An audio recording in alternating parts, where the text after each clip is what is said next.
pusong never say die ang pinatunayan ni RJ Abarientos sa kanyang paghataw sa quarterfinals ng PBA. Nagtala siya ng isang career high para sa Ginebra sa mismong araw ng Pasko. Yan ang agenda report ni Zeus Valdez ng Abante.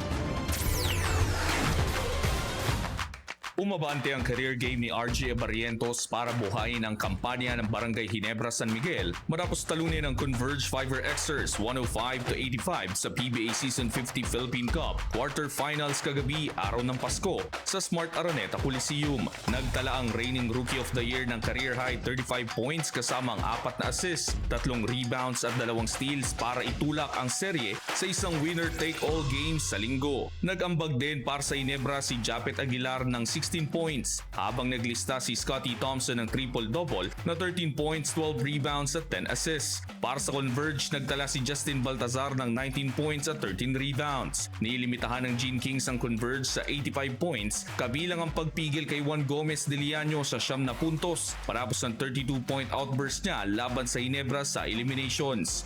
Siguro wala siguro sa mindset ko yun. So sabi nga ni Coach Tim, lahat sila capable to score anybody until sa second or third stringer nila. So they have a lot of deep players and great individual skills. So hindi naman kami tumitingin sa nililimit namin si Juan, nililimit namin si Balti or si Arana.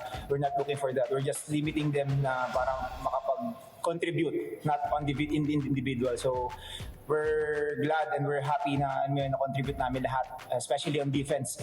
Lalo na yung second group and third group namin na nakapag-sustain sa mga players na alam mo pag pinasok ng Converge is talagang gagawa for Coach Pineda. So yun lang, siguro nag-stick lang kami sa system and naging greedy lang kami until nung second quarter, and then that's why nakuha siguro namin yung panalo.